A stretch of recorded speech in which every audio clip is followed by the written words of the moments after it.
So, welcome to Tell Us Like It Is, a show on which we chat with extremely interesting human beings of various talents. Today, we're dwelling on music. It's that time of year, it's the 10th year of the Mahindra Blues Festival, and talk about being privileged. We have with us none less than the legendary Keb Mo. Thank you so much for joining us, Keb. Thank you. This truly is Pleasure to be here. a privilege. So, how does it feel to visit India yet again? I'm amazed I got invited back again. I'm always amazed to come No, somewhere it's twice. a big. Once it's like lucky, but twice it's like wow. No. What a great city. Hey, what a we great look place. forward to a third and a fourth as well. Well, thank you. Yeah, sooner than later. So, I'm going to roll back the years, Keb. Tell us a little bit about your early memories of getting into music.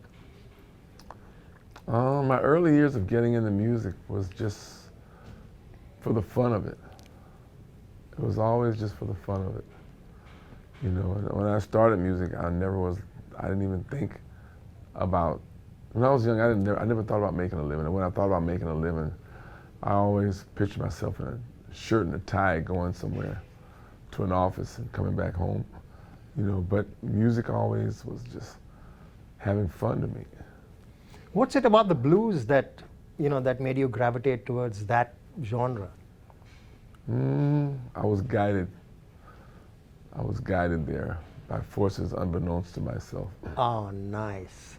I think it's a calling, and it's an awakening, and it's a way for me to connect to my ancestral pool of soul brothers and sisters Right. that have put me here, and all the people that have, and the situations that have allowed me to be in this moment right now. That is sweet, Keb. And on behalf of everyone who absolutely enjoys what you create, I just want to say thank you for being you, for doing the things you do.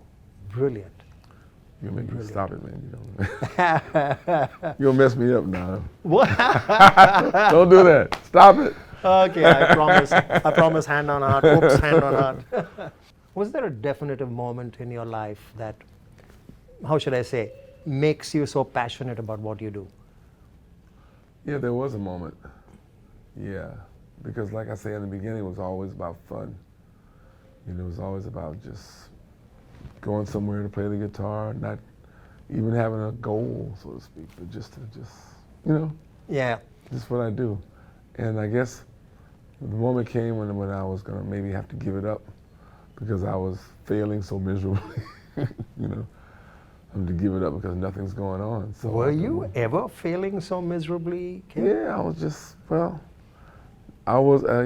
got to be in my late 30s, like turning 40, it was like starting to get kind of serious, and I thought maybe I hadn't accomplished anything with my life yet.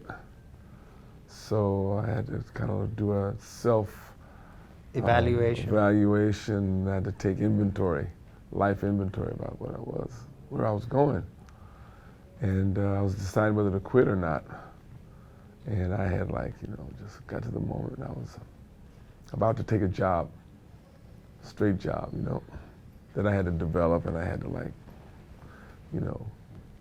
Today the whole world saying thank you, God, for guiding him. And then I thought about it and I said, okay, now's the time to, we call it in my country, I don't know if you can say this on the air, we call it you have to shit or get off the pot. Hey, I'll hold on to that. I don't know, that's probably bad.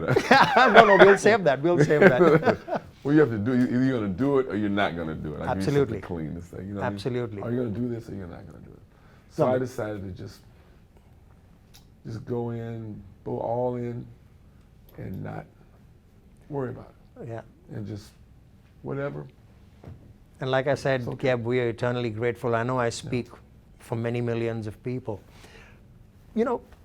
All of us growing up or even grown up draw inspiration from incidents that happen around us, from people around us. I mean, is there any one or any few someones that helped you be who you are musically or as a person? Is there, an inspirational person There around were you? so many people that helped me. Right. even people that I didn't know. I'm going to tell you one instance, one particular instance Sure. that happened. I can tell you a whole lot, but I'm going to focus on this one. I was playing in a club in LA. It's a Monday night blues night. I've been in this blues band. This is the first blues band I've never really been in. And a singer came in one night. His name was Cashiers, K-A-C-A, capital S-H-E-E-R, Cashiers. It was Cashier. And he turned around, he wanted to sing a song with the band. And he turned around and said, "You guys know this song?" And no one knew it. So he just sung it a cappella, you know? He sung the song a cappella and just, not the name of the song by himself, no band. Sure. And just the audience just went crazy, you know? And I was like, wow, that's pretty good. And the next day, I was in the laundromat doing washing my clothes in the coin laundry. And he pulled up in there, and he saw me in there, and he came in. He said, "Hey man, aren't you that guitar player that was last night?" I said, "Yeah, that was me." He said, "Man, you really cool." He said, "So what are you into? What are you doing lately?" You know, I said, "Well, I got a job at the travel agency doing." He said, "You got a what?" So I have a job. He said, "You got a what?" He said, "You play guitar like that and you got a job? What is wrong with you?" And I was like going, this guy just like, you know, what is wrong with you? And he left. He didn't kind of take you with him on the road? But that's what No. kind of, like you're saying, got you thinking and, you know. Yeah, just all of a sudden I went like, why would he say that? Yeah. You know, why would a guy that could do what he did say that about me? I didn't even know if he even noticed me, because I wasn't even the main guitar player. I was the like other guitar player, the guy that just would just play the rhythm parts and just kind of like fill in the little blanks, you know. And he noticed, you know. So I'm like, wow, okay. So that always stuck with me. Maybe there's hope for me. I didn't go quit my job right away. I didn't just go quit. You know what? That guy told me I quit. But it really left a mark on me. But a lot of things like that happened to me along the way. When you get up on the stage, Keb, I mean, one is, do you still feel a knot in your tummy? Do you still, you know, get that special feeling of a mix of nervousness, a mix of communicating, or how will this gig go? What are the thoughts that cross your mind every time, the incredible number of times you hit stage? If I can hit enough of the notes right and not freak out in the middle. I don't get nervous in the beginning or the end. If I get nervous, it's in the middle. When all of a sudden I realize what I'm doing. It's like, 'cause when I go out there, I just start playing and having fun like I did when I was a kid. It's like my life, you know. It's like a little form of my life where in the middle, I freak out like I did in my 40s, where I freak out. Then I go on. I got to say one thing to you, it doesn't show, man. Well, I have to doesn't hide show. it. I have to hide it, but I freak out. Yeah, no, but that's, are there any pre-gig kind of rituals, for lack of another way to say it? Most times I do my vocal warm-ups. I get dressed. I'll listen to Charlie Wilson sing. He's the former lead singer of the Gap Band. He's That's like, right. I'll listen to Charlie Wilson, and I'll go like, "Now that's some real singing." Then I go out. You know. I've got great memories of watching you play. I mean, acoustic versus electric preferences? No. Just fun. Color all of guitar, red guitar? It's all fun. I don't care what. You don't care. Just so long as it happens. It's the songs that I love. Yeah. I love the songs. Speaking of the songs, Keb, I mean, you know, there is music and there is music and there is music. The kind of stories you tell musically are just fantastic. Mm-hmm. I can remember, and I'm going to tell a story about my first introduction to you and your music. Yeah. It was way back, a couple of decades ago, and then some. I was in Hong Kong in a little record store, not so little record store, and the guy playing the music on the system played one of your tunes, and he said, and I hadn't heard of you, and he played a great tune. I went up to him. No, I didn't go up to him then. I was listening to the tune, And then he played another tune after that and said, hey, you know what, this is the same artist. He was talking to people in the store. And it was another tune with another feel altogether. And I went up to him and said, who's this? He said, it's the same artist. This was way back. And I remember picking up every available album of yours back then. So the point I'm making is the kind of diversity in your storytelling. What inspires you to tell the stories you do? Well, it's about telling stories. It's about just taking the things that mean something to me, that hit me, like something, whatever it is. If it hits me, it makes me think or makes me feel like I need to talk about that, I tell that story. And it can be just personal. It can be something in the news. It can be something that happened 100 years, 1,000 years ago. It can be whatever. I think you once said you never suffer from a writer's block. Never. How cool is that? It's words. It's Webster's dictionary. It's just full of words. How can you not write? It's like it's stringing millions those of words in the dictionary. It's stringing those words There's together like 11 meaningfully. notes. There's 11 notes, but there's like all these words. It's just like there's so many ways to string them together. You know? Any other unforgettable memories on the road? Any one, two incidents that really left a lasting impression on you of any emotive kind? My wife and I were in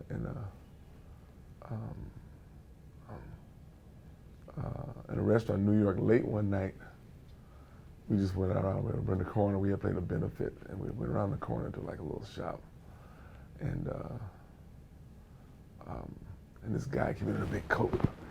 You know, he was a big coat. It was cold outside, and he came, and he said, he pulled out his coat and he says, "Hey, I really like your music a lot, man." And it was Michael Stipes from R.E.M. Oh man! Oh man! It was like, oh, dude. Yeah, he is great, isn't he? Yeah, it was like, wow. My Love wife was hurts. there. She was there with me. Well, you were there, weren't you? Yeah. That was pretty cool, wasn't it? It was cool. Yeah, love the man, love REM. Yeah, so it was like things like, but like, you know, I feel like I probably didn't have enough ambition to make it on my own, you know, because I'm kind of just not aggressive. Right. But my friends and people around me carried me and pulled me a little and pushed me. Each one of them just pulled me a little bit, probably just a little bit. You know, And you know, it's kind of go. your humility is inspirational, Keb. After all you've done, you just so easily managed to stay feet on the ground, head on shoulders, speak real.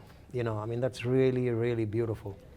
Really beautiful. Just got to say this to you on behalf of a whole load of your fans, of your listeners.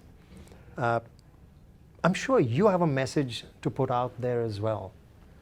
You know, just something that doesn't have to revolve around the music you play. If it does, great. Is there something that you'd like to kind of tell people around you, tell the world around you? Something you feel strongly about? Well, I don't like cheese on my food.